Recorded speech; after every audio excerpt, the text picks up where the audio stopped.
ალბათ ბევრს გსმენიათ ფრაზა საკუთარი თავის ფსიქოლოგი შენ უნდა იყო. სხვა ვერავინ ვერ დაგეხმარება თუ საკუთარ თავს შენ არ დაეხმარე. და მსგავსი სხვა გამოთქმებიც არის. კიდევ დღევანდელ ლაივში რაც მინდა განვიხილო არის რომ ფსიქოლოგები მოდიჯერ თავის თავს დაეხმარონ და სხვებს მერე დაეხმარონ და მაგან ვის უნდა უშველოს თვითონ საშველია და ესეთი ფრაზეოლოგია რომელიც ხშირად ისმის.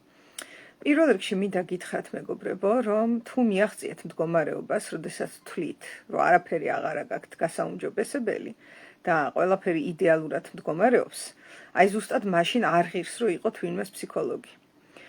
თუ ფსიქოლოგი არის დარწმუნებული და გარედანაც ისე ჩანს, რომ ის მას აქვს იდეალური ცხოვრება და ყველაფერი აბსოლუტურად მოწესრიგებულია და აბსოლუტურად ჯანმრთელია და აბსოლუტურად კარგად არის და არასდროს ცუთხასიათზე არ არის და აი ესეთი ილუზია, როდესაც დგება, აი ზუსტად ეგ ფსიქოლოგი ვერავის ვერ დაეხმარება და საბედნიეროდ ეს ძალიან იშვიათია, ხო?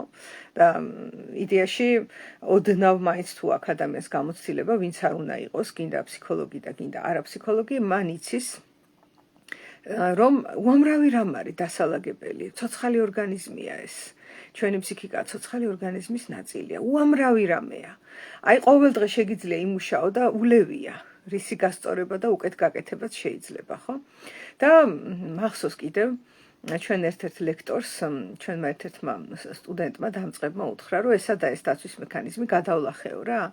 და ის ლექტორი არის, რო გითხრათ 60 წელს გადაცილებული, 30 წლიანი პრაქტიკა აქვს და მეო ესა და ეს დაცვის მექანიზმი გადავლახეო რა, სტუდენტმა უთხრა და იმან უთხრა, რომ რა მაგარიაო, მე დღემდე უმუშაობ მაგაზეო. აი ეს არის.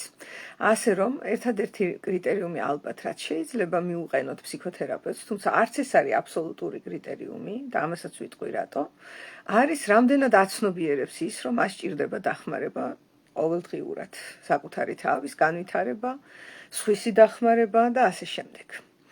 აი ეს ალბათ არის სანდო კრიტერიუმი. ასევე გარედან თუ ჩანს, რომ მას აქვს რაიმე, არ ვიცი, შიში, სირთულე, რაღაცა, არ ვიცი, კომპლექსი, არ ვიცი, აი გარედან ხო ადვილია რა, სხვაში დანახვა, რომ მას რაღაცა თემები აქვს. ეს ადვილია საკუთარ თავში არის ძნელი. და თუ ხედავთ, რომ აქვს, პირიქით აი ეგ არის სანდო და თუ აბსოლუტურად დარწმუნებული ხართ, რომელიმე ფსიქოლოგმა თუ მასწავლებელმა თუ გურუმ გასხივოსნებას მიაღწია და უნაკლოა, აი მანდ იყავით ფრთხილად. ეს არის აუცილებლად მაია და ილუზია. ეს რაც შეეხება ფსიქოლოგს, რომ აქეთ ჭირდება დახმარება თუ არ არის, რა ვიცი, როგორც არის, კარგად არ არის და თუ კარგად არის, მაშინ დაეხმაროს სხვებს, მეც რომ დავიწყე სწავლა ფსიქოთერაპიის, თავიდან მქონდა ეგეთი აზრები, რომ აი მე რა სირთულეებიც მქონდა ცხოვრებაში. ნუ თუ ეხა სხვა ადამიანი მოვა და მე როგორ გავბედო მეთქი, რომ მეც რო ეს სირთულე მქონია, ან ჯერ კიდევ მაქვს, მას როგორ ვესაუბრო. რა უფლებით, რა რაღაცა ესე მკაცრად უდგებოდი ჩემ თავს და პირველ წელს ესე ვფიქრობდი. მეორე წელს ვფიქრობდი, რომ არა უშავს მეთქი, არა უშავს. ჩემ თავსაც ვაპატიებ, რომ აქ სირთულეები და სხვასთანაც მიმღებელი ვიქნები მეთქი. ნახე ცვლილება. და მესამე წელს ვფიქრობდი, რომ მადლობა ღმერთს, რომ სირთულეები მაქვს. იმიტომ რომ რა სირთულეებიც მაქვს, პირიქით ზუსტად იმ სირთულეების მქონე ადამიანების მიმართ შემიძლია უფრო ეფექტური ვიყო. როდესაც მე ამ სირთულეებს ვამუშავებ და ვარ დამუშავების პროცესში. და არა გადავლახე, დავხურე, სულ მეუბნებიან რამდენჯერმე მკითხეს, რომ დახურე გეშტალტები და ხურავ, პროცესში ვარ. ესე არ არის, დაიხურა და всё, და ფრთები ამოგვივიდა და გავფრინდით, ესე არ მუშაობს ეგ. ეხლა რაც შეეხება საკუთარი თავის ფსიქოლოგი შენახარო და სხვა ფსიქოლოგთან ატყუილა არ მიხვიდე და ჰაი და რაღაცეები.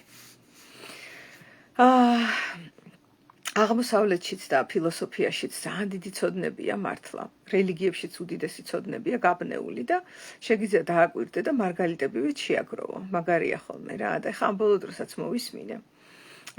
იმის შთაბეჭდილებიდან გეტყვით. ესე იგი გურჯიევის საკითხზე იყო ლექცია, კიდე ერთხელ ვიტყვი, შეხვედრა ლექცია და იქ წამყვანმა ქალმა, არაჩვეულებრივი ქალი იყო, თქვა ასეთი საინტერესო რამ, რომ ადამიანიო, როდესაც საკუთარ თავში ჩაიხვევს თავის ფიქრებს და ცხოვრების სტილს და ასე შემდეგ, იქ არაფერი შეიცვლება, ამიტომ სჭირდება მას მასწავლებელიო.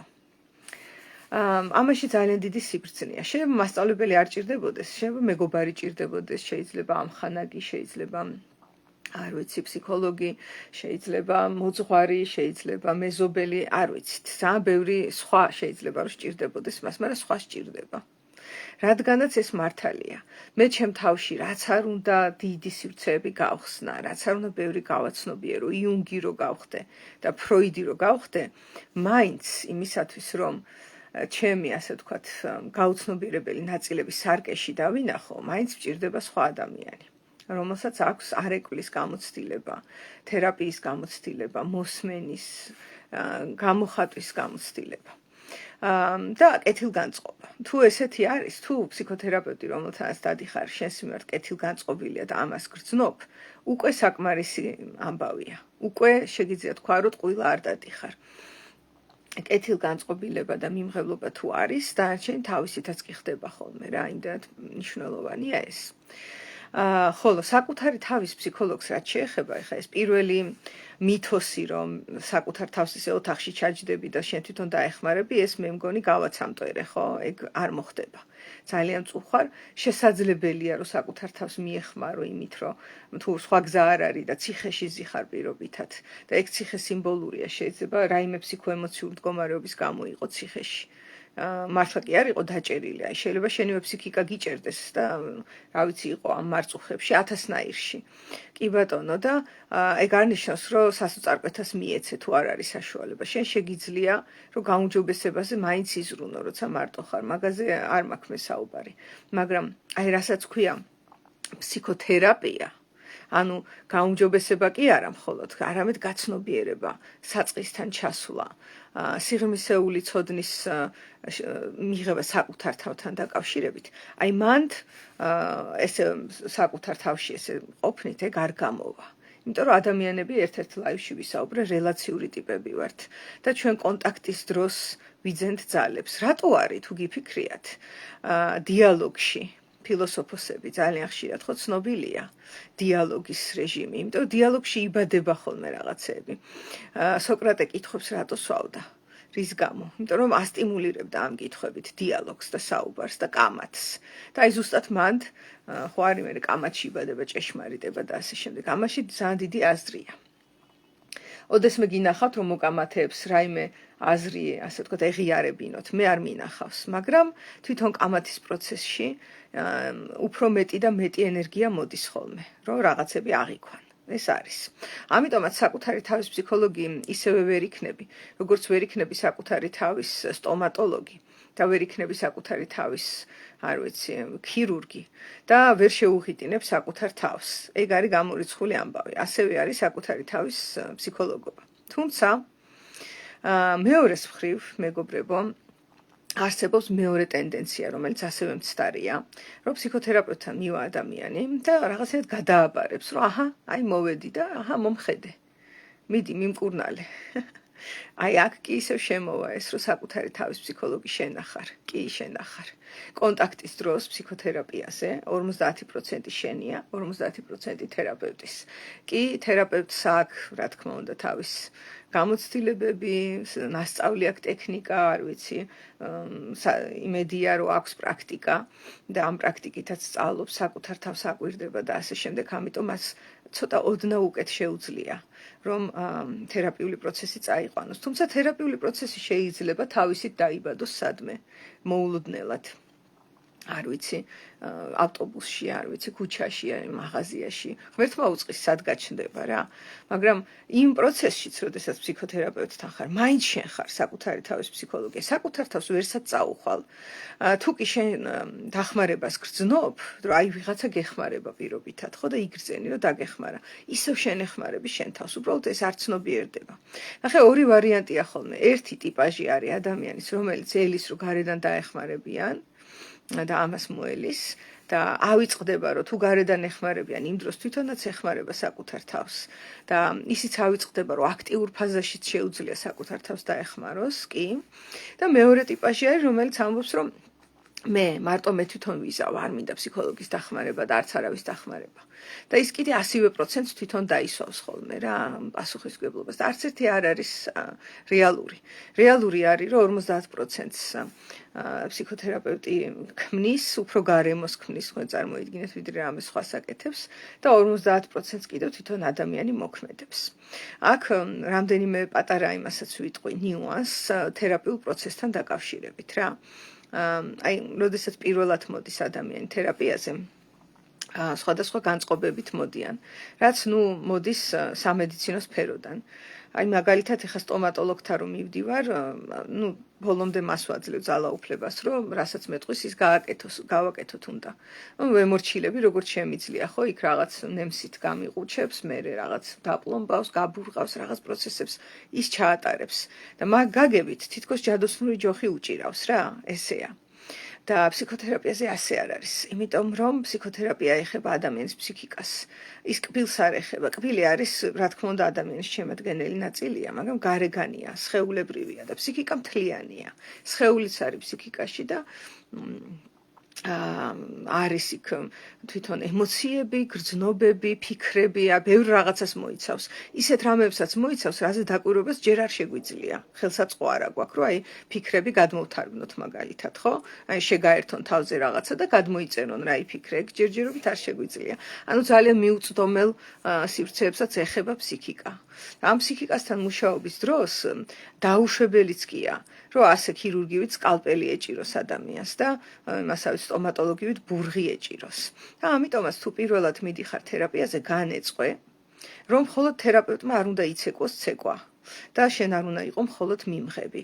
ორივეს გაქვთ სხვადასხვა როლი. რა თქმა უნდა, ხდება ესეც.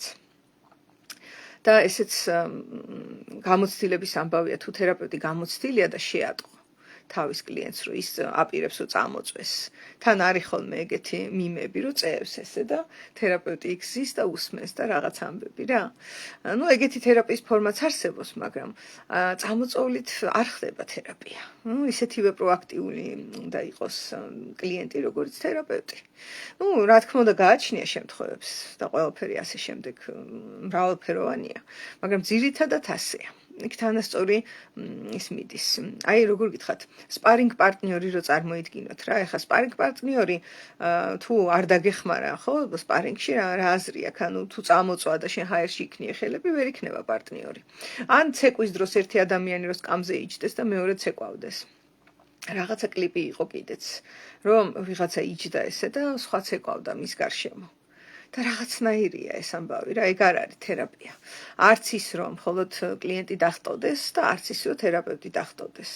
ან მხოლოდ კლიენტი იწვეს და თერაპევტი იდგეს ფეხზე და პირიქით. ორივე ადამიანი მონაწილეობს რა, იმიტომ საერთო ჯამში რო გითხრათ, ეხლა ისევ იმას დაუბრუნდები, ნახე, კაი რაღაც გამახსენდა.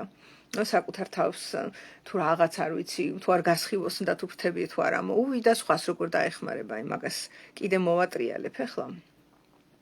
მინდა გითხრათ, რომ როდესაც სხვას ასწავლი, მაგ დროს სწავლობ შენ თვითონ უკეთესად.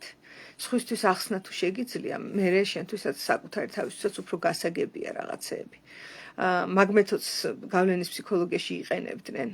აი თუ გინდა რომ ბავშვმა რაღაცა ისწავლოს, ამ ბავშვს უნდა დაავალო, რომ სხვებს ასწავლოს ის და ეგრევე სწავლობს რა.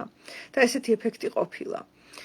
ძირითადი ალბათ არის, რომ უბრალოდ თერაპევტმა არ გააჩეროს განვითარება და სწავლა, თორე რა ვიცი, ყველას ჩვენი ტარაკნები ყავს პლუს მინუს და ეგ მთელი ცხოვრების ამბავიც არის, რომ ნელ-ნელა მივხედოთ ამას. განახელი ჩავიქნიოთ, რომ აჰა არის და იყოს, არა. ვიმუშაოთ, ოღონდ მშვიდად და მიმღებლურად.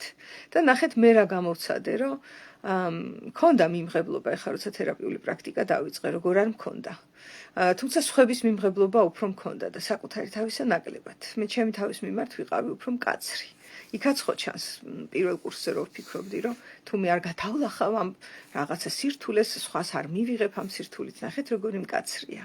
მოვთხოვე ჩემ თავს, რომ გადამელახა რაღაცები და თუ არა და შენ არ იქნები თერაპევტი, ესევე უნებოდი. მერე შერბილდა, ნახეთ, ცოტა მეტი მიმღებლობა წამოვიდა მეორე კურსზე, როცა ვთქვი, რომ არა უშავს რა. It's okay. მეც ესე ვარ, თავარე გულახდილი ვიყო. და კლიენტს არ უთხრა, რომ პირობითად თუ ვეწევი და ის მოვიდა შეკვეთით, რომ სიგარეტი გადააგდოს, მე არ უთხრა, რომ იცი რა, მე გადავაგდე და აი აღარ ვეწევი. რომ არ მოვატყო და უთხრა რომ აუ იცი რა მეც ვეწევი და გინდა მაინც რომ ჩემთან იარო თუ იქნებ გინდა რომ სხვასთან წახვიდე ვინც უკვე დაანება თავი აი მეც ახლა ვცდილობ რომ დავანებო აი ეს კი ეს მომეთხოვება რომ არ მოვატყუო ის და არ უთხრა რომ მე ფრთები ამომივიდა და გავფრინდი ამ თემაში რითიც ის მოვიდა რა თუ მაქვს იგივე სირთულე უბრალოდ გავაზიარო ჩემი მდგომარეობა და ის მე მისი არჩევანის თავისუფლებაა უნდა დარჩება და ვიმუშავებთ და არ არის გამორიცხული რომ შედეგი მივიღოთ არის სამი საშუალება უნდა წავა სხვასთან ეს უკვე მისი პრეროგატივა ორივე სწორი არჩევანია და მე როდესაც დავიწყე ეს მიმღებლობა სხვების და ეს უფრო ადვილი იყო ჩემთვის და რო უთხარი რაღაცებს რომ მეტყოდა თქვა კლიენტი ისეც რასაც განიცდის და ვეტყოდი რომ აუ ოკეი მესმის მაგრამ აბა ესეც შეხედე რომ აი თქვა პატარა იყავი სხვანაირად ვერ იზავდი უკეთესი მაგალითი არ იყო პირობითად ვამბობ რა და რაღაცაით უფრო მიმღებლურად განვეწყობოდი ხოლმე მის მიმართ ან კიდევ ისეთი რაღაცები რაც არ უნდა იგრძნოს არ უნდა იყოს და რო არის და ოკეი თუ აი პირობითად ეხა შენ წესით გაბრაზებული უნდა იყო და რეალურად კიდე სიყვარულს გრძნობ არ ვიცი ან მონატრებას ოკეი რა არაუშავს ანუ იგრძენი რაც არის მე მესმის რომ შეიძლება ტვინით სამართლიანობა კარნახობს რომ ამ სიტუაციაში ეს არ უნდა იგრძნო რასაც გრძნობ მაგრამ არაუშავს რა იგრძენი და ესენი რომ რამდენჯერმე გავაკეთე და რაღაც პრაქტიკა ამისი რომ დამიგროვდა მე ერთხელ დამესიზმრა სიზმარი და ისეთი დაფარული შინაარსი ამომიტივტივდა სიზმარში ჩემივე თავისგან რომ მივხვდი რომ ჩემი მიმღებლობა საკუთარი თავის მიმართ ძალიან გაიზარდა და მე ეგ სიზმარი გავაზიარე და ისეთი რთული იყო ამის გაზიარება სუპერვიზიაზე ვერც წარმოიდგენთ იმიტომ რომ აი მე ფხიზელ მდგომარეობაში მაგ შინაარსებს გონია რომ არ ვატარებ რაც იმ სიზმარში იყო დღემდე ანუ ესე რომ შევიგრძნო ეხა მე ასე ცხადი გონებით როდესაც ფხიზელი ვარ რომ ის შინაარსები ჩემში არის რაც მაშინ გავაშხერე ხო არ შემიძლია ვერ ვგრძნობ თუმცა სიზმარმა რომ მანახა უკვე ნიშნავს რომ მოეშვა ის მოჭიმულობა და არაუშავს თუ ეგრე ვგრძნობ კი არასამართლიანია რაღაცით კი ჩემი თავის მიმართ არის არასამართლიანი რომ ეგ ვიგრძნო კი არ არის ლოგიკური ან არ ეკუთვნით იმ ადამიანებს მე მაშინ იმ სიზმარში რაც ვიგრძენი მათ მიმართ შეიძლება ესეა მესმის მე ჩემი თავის და მეორე მხრივ მოდი მივცემ ჩემ თავს იმ თავისუფლებას რომ რასაც გრძნობ ის ვიგრძნო რა და პირველად რომ მოვყევი ეგ გრძნობები და სიზმრის შინაარსი ძალიან რთული იყო ჩემთვის წონასწორობის დაჭერა იმიტომ რომ აი ნახეთ იმ პოლუსს ვეხებოდი რომელიც ესეთი განდევნილი იყო და კი განდევნილი პოლუსები ახლაც მაქვს მეც მექნება თქვენც გაქვთ ადამიანი არ დადის ვისაც რაღაცა განდევნები არ აქვს გაკეთებული რა ვქნა ესეთი გარემოა ხო მაგრამ მეორეს მხრივ მე რო ეხა მეთქვა რომ სანამ მე განდევნებს არ გადავლახავ მე არ მივიღებ კლიენტს რომელსაც განდევნილი აქვს პოლუსები ხო ანუ რა მინდა მე ჩემ თავზე მიმაჩნია რომ მისი მხსნელი ვარ არანაირად ადამიანი ვარ ისეთივე როგორც ის და რაღაცებში ალბათ ჩემზე ბევრად წინ არის და უამრავი რამ მისწავლია ჩემი კლიენტებისგან და საბედნიეროდ მათაც უსწავლიათ რაღაცები ჩემგან ეს გაცვლაა არ არის ეს რომ მე რაღაცა გურუზი ვარ აქა და მოვლენ ესენი და მე ჭუა უნდა დავარიგო და ვასწავლო და მაგარი როჟა უნდა ვიყოთ რა ვიცი რა დავარქვა რა არა და არსებობს ეგ და სხვათა შორის მოთხოვნაც არსებობს მე მყოლია კლიენტები ერთჯერადად მოსულან ხოლმე და აი თერაპიაზე რაღაცნაირად მიგრძნია რომ ითხოვს რომ რაღაც არ ვიცი ვიცეკო თუ ვიმღერო თუ ჯოხი დავაქნიო და მისი პრობლემა გავაქრო თუ აი პერფორმანსს ითხოვენ ხოლმე ზოგჯერ კლიენტები რომ აბა ძლიერია ეს თერაპევტი თუ არ არის ძლიერი და აბა ძლიერი თუ არას გააკეთებს ეხა და აბა ძლიერი თერაპევტია და აბა ელოდება რა ეგეთ თვალებით მიყურებს რომ ეხა რას გავაკეთებ რა ამას და მეც თუ ავყევი შეიძლება დემონსტრირება დავიწყო მომსვლია ეგ დემონსტრირება დავიწყო რომ აი ფროიდიც ვიცი და ესეც ვიცი და ისიც ვიცი და უცებ შუა პროცესში ხვდები რომ აი მე რას ვაკეთებ ტასო მიხდი ანუ რაღაცა კუნთების ჩვენება თუ არ ვიცი რა ქვია ამას ზოგჯერ არის მოთხოვნილი კლიენტების მხრიდან რა არის ხოლმე ესეთი რაღაც რომ ითხოვენ რომ აი თითქოს მე რაღაც მაგარი როჟა უნდა ვიყო აბა რატო უნდა მოვიდეს ჩემთან ადრე მახსოვს ერთ თანამშრომელს გაუზიარე მაშინ ოფისში ვმუშაობდი და უთხარი რომ კარგი თერაპევტი მეთქი რჩევებს არ იძლევა კარგი თერაპევტი რჩევს მე როგორ შემიძლია სხვა ადამიანს მის ცხოვრებაზე რჩევა მივცე, ეგ შეუძლებელია. მან იცის მხოლოდ თავის ცხოვრებაში რა ხდება. ხო და ეგ რო უთხარი მომიტრიალდა და იცი რას გეტყვიო, რჩევას თუ არ იძლევიო, მაშინ შენ ხარ სკამერიო. იმიტომ რომ ეს ადამიანი შენთან მაგიტო მოვიდაო, რომ შენო უფრო ჭკვიანი ხარო და რჩევა უნდა მისცეო. ხო და მოკლედ, თუ მაგის გამო მიდიხართ თერაპიაზე, ეხავე იცოდეთ, რომ არ არის ეგ თერაპია. რომ ჭკვიანი ადამიანი შენ რაღაცას გასწავლის. ეგ შეიძლება იყოს სწავლის პროცესი. კი ბატონო, თუ შენ სწავლა გინდა, ეგ სხვა ამბავია. თერაპია ეგ არ არის. თერაპიაში არის სწავლის მომენტი. ოღონდ ეგრე არა. რომ აი ესე უნდა ქნა, ისე უნდა ქნა. და ამ წუთში მოგიყვანთ ეხა არგუმენტს, ეხა დემონსტრირებას მოვახდე, რომ მე ბევრი წამიკითხავს. რეალურად უბრალოდ გამახსენდა, მაგრამ რა ვიცი, შეიძლება სათხაცა ვდემონსტრირებ კიდეც და დედა რა ცუდი თერაპევტი ვარ, ღმერთო, ეხა გავიპრანჭე. კაი, არ ჩავახვევ ეხა ძალიან ამას, მაგრამ მე მგონი გესმით რას გულისხმობ, ხო? ხო და ესეთი ამბავია, რომ შეიძლება ძალიან კაი რჩევა მივცე ადამიანს, მართლა ძალიან კარგი. მეგობრებისთვის ხომ მიმიცია რჩევები, მათაც მოუციათ. და შეიძლება თვალი აგიხილოს. ან შეიძლება რჩევა რომ მოგცა ადამიანმა, მაგ დროს უბრალოდ იგრძნო, რომ მას აღელვებ. ეს უფრო მნიშვნელოვანი შეიძლება იყოს, ვიდრე ის თუ რა გითხრა. კონკრეტულად ეს ქენი ის ქენი არა, აი როგორ გითხრა, რამდენად აი უნდა რომ შენ უკეთესად იყო, რამდენად გაგრძნობინებს რომ მნიშვნელოვანი ხარ. ეს რჩევას ესმის აქ რა რაღაც გვერდითი მოვლენა, რომელიც სასიამოვნოა ხოლმე. ან შეიძლება რაღაც მითხრას მეგობარმა, ან თერაპევტმა, რომელიც სიტყვიერად ჩემთვის არც ისე მისაღებია და საერთოდ აცდენილია, მაგრამ მე ვიგრძნო საიდან მითხრა ეგ და ის იყოს ძალიან მისაღები რა. აი დახვეწილია. მაგალითს მოგიყვანთ ეხა, შეიძლება მაგალითად ვტიროდე და მეგობარმა მითხრას, რომ ნუტირი ხარ, ვერ ვიტანშე რო ცრემლები მოგდის. და არ შეიძლება რომ იტირო და აი ესეთი რამ მითხრას რა, მქონია ეგეთი შემთხვევა და მე ის არის რა ქვია, ნახე შინაარსი როგორი არ შეიძლება იტირო, არ უნდა იტირო, ან თითქოს თავდასხმითია. მაგრამ მე ამ დროს დავინახე, რომ იმას გული ტკიოდა ჩემ გამო, ხო? ეს რომ მითხრა. ანუ რეალურად კი არ მიკრძალავდა ტირილს, რას ისულელია. უბრალოდ ის გულშემატკივრობდა, რომ მე ვტიროდი. აი ეს მნიშვნელოვანი ნაწილი არის, მაგრამ ვაიმე შენ ხარ ერთადერთი ფსიქოლოგი, ვისთანაც მივალ თუ გავიჭედი, ოდესმე მე თვითონ უდიდესი მადლობა, ძალიან დიდი მადლობა. ჩემთვის პატივია, თუმცა დამიჯერე, რომ არიან ძალიან კარგი ფსიქოლოგები, ძალიან ბევრს ვიცნობ და თუ რამეა, მაგათაც შემიძლია რეკომენდაცია გაუწიო. ნამდვილად, აი, არ ვიცი, იმდენ ემპათს ვიცნობ და იმდენ კარგ ფსიქოთერაპევტს, ეგ კიდე ცალკე ამბავია, გამიმართლა რა.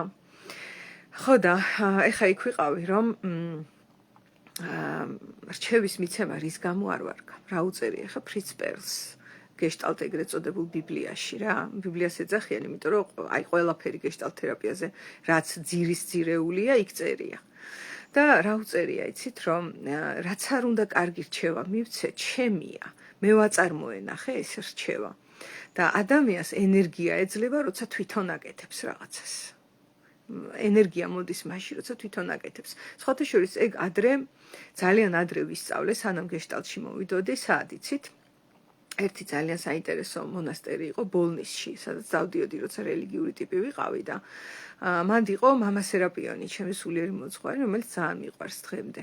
ძალიან ბევრი რამ მასწავლა და თავიდან ძალიან ისე ვაფანატებდი, პატარა ვიყავი რა, 16-17 წლის და ძალიან იდეალურ ტიპად ხედავდი. ნახეთ ილუზიის ნაწილიც მქონდა და მე დავინახე მასშიც ადამიანიც რა, ის რაღაც მამა და ჰუი და რაღაცა ძალიან საშიაფრენილი ტიპი ჩამოვიდა ქვემოთ და უფრო ადამიანურად დავინახე და ეგ კიდე ახალი ეტაპი იყო მე, ძალიან სასიამოვნო ჩვენი ურთიერთობის. ხო და იქ ვისწავლე ეგ, იცი, იმას ქონდა არაჩვეულებრივი განათლება მიღებული, რის გამოც ძალიან იდევნებოდა ხოლმე სხვათა შორის. არ უყვართ ჩვენს ეკლესიაში განათლებული ხალხი. რაღაც რატო კითხულობს ბუდისტურ ლიტერატურას და რატო კითხულობს რაღაც იოგის შესახებ წიგნებს და კრიშნაზე რატო კითხულობს, ყველაფერს კითხულობდა ის ადამიანი და ყველა სფეროში იყო ჩახედული რა. და რაღაცა გაუჩხრიკეს ერთხელ კელია და აი ეს წიგნები უპოვეს. დანაშაულზე წაასწრეს, რომ წიგნებს კითხულობდა და იყო ერთი ამბავი, ნუ რაღაცა საშინელება არის ეს განწყობები რა, რაც არის, მაგრამ იმან ადრე თქვა ესეთი რამ და ეს მართლა ბედნიერი ვარ, რომ პატარა ასაკში ვიპოვე ესეთი ადამიანი, თავისით მოხდა. ხო და ესეთი რამ შეამჩნია, რომ ჩვენს ეკლესიაში რო არის მრევლი, ძირითადად ყველა ცდილობს, რომ სხვებს მისცეს რჩევები. და უთხრას, რომ ესქენით, ისქენით, ესე იცხოვრეთ, ისე იცხოვრეთ, მღვდლების გამოდიან და აბაშვილებო, ესე იცხოვრეთ, ისე იცხოვრეთ, თორე ჯოჯოხეთში მოხვდები. ამას ყველა არ ამბობს საბედნიეროდ, მაგრამ ესეთიც არის, ხო? და ყველა თითქოს რაღაცა რეკომენდაციებს გასცემს, როგორ უნდა ვიცხოვროთ. და ამაზე თქვა, რომ ეს არ არისო ქრისტიანულიო. მისი გადასახედით ეს არ იყო ქრისტიანული და რატომ? იმიტომ რომ ყველა ადამიანი დამოუკიდებლად თვითონ ადგას ამ გზასო და მან უკეთ იცის და მისი და ღმერთის ურთიერთობაში ჩარევაო, ის ესე ხედავდა რა რელიგიური ჭრილიდან, რომ არ შეიძლებაო და ამავდროულად შენ სანამ სხვებს რჩევებს აძლევო, შენი საკუთარი თავის აწავიდა ამ დროს თვითგანვითარება. გავსიო განვითარდი და ეხლა გადახვედი სხვებზეო, ესეთ საინტერესო კითხვებს ვსვავდა ხოლმე ძალიან და მაშინ მივხვდი, რომ ესე სხვებზე დევნა და იმათვის რაღაცა ბევრი რჩევების მიცემა იყო ნევროზი. ესე სახელს ვერ ვარქმევდი, მაგრამ მაშინ ხვდებოდი, რომ რაღაც ეგ ვერ არის კაი ამბავი რა. იმიტომ პირდაპირ ამიხსნა მაშინ. პატარა რო ვიყავი და მე ეხლა პერსთან უკვე წერია მეცნიერულ დონეზე ეს ამბავი. პერსიც აღმოსავლეთს ეყრდნობა საერთოდ გეშტალტ თერაპია, ეს ცნობილია და აღმოსავლეთშიც და ეხლა უკვე საერთოდ ნეირომეცნიერებაში არის ცნობილი ეს ამბავი, რომ ადამიანი, როდესაც თავისი იდეა, აი ამას რო იზავს შინაგანად, რომ აი რაშია საქმე, ნახე, ეს რო წარმოიქმნება შიგნიდან, intrinsic motivation ქვია ამას, შინაგანი мотиваცია. აი მაშინ აქვს ენერგია და არ ჭირდება არაფერი გარეგანი мотиваცია და ლიწინით მიდის, ისე აკეთებს იმას, რაც გადაწყვიტა. და როდესაც გარედან კაი რჩევა მიიღო, აი შეიძლება შეასრულოს ერთხელ, ორჯერ, სამჯერ, ეცემა იქ ენერგია რა. რა ვქნა, აი ესეა მოწყობილი. და ამიტომაც რჩევების მიცემას თერაპიაზე აზრი არ აქვს.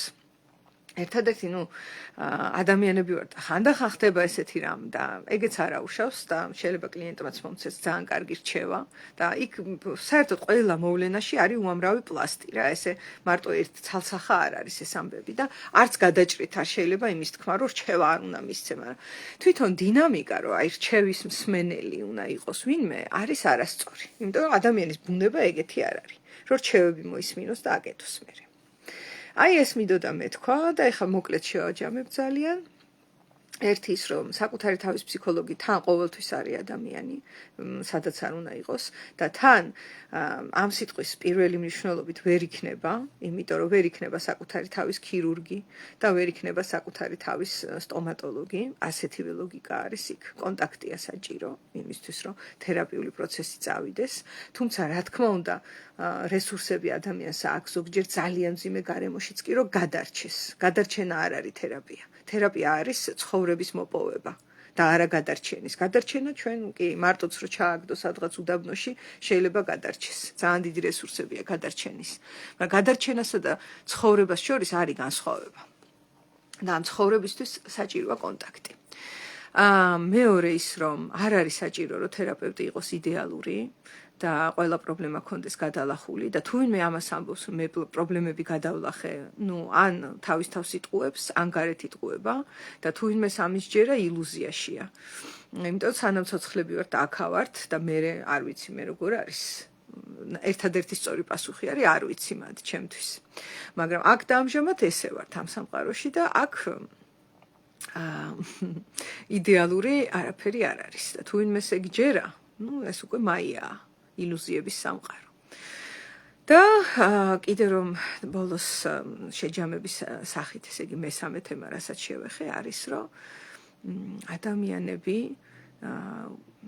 ფლობთ ერთმანეთის დახმარების და ერთმანეთისთვის მხარდაჭერის უნარებს, არა მხოლოდ თერაპევტი უჭერს კლიენტს მხარს, არამედ ისიც, თქვენ წარმოიდგინეთ, ეს გაცვლითი პროცესებია, ორმხრივია და პირველად ეხა თერაპიაზე რომ მიხვალ, არ უნდა გქონდეს ესეთი მოლოდინი, რომ ჯადოსნურ ჯოხიანი ადამიანი დაგხვდება, დააქნევს ამ ჯოხს და კარგად გახდები. იმიტომ რომ ეგ არ არის. არამედ არის ცეკვის პროცესი, სადაც კი, შეიძლება შენზე ცოტა უკეთ ცეკვავდეს რაღაცა საკითხში. და რაღაც საკითხში შენ უკეთესად ცეკვავ და მერე ერთად აწყობთ აი ამ ცეკვის ილეთებით ერთ მთლიან ცეკვას. და ეგ არის ხოლმე პრეცედენტი ერთი ჯანსაღი ურთიერთობის. და ერთი ჯანსაღი ურთიერთობა და კონტაქტი უზნაძეს მოვიყვანე ახლა. აყალიბებს ახალ განწყობას სამყაროს და კონტაქტების მიმართ, რომელსაც ახასიათებს ირადიაცია, ანუ გადავრცელება. ერთ ადამიანთან თუ შეძელი, მე სხვებთანაც შეძლებ. აი ეს არის თერაპიის ერთ-ერთი აღწერა. თუმცა მაგის აღწერაც ბევრნაირად შეიძლება. ეს მინდოდა მეთქვა და სასიამოვნო საღამოს გისურვებ.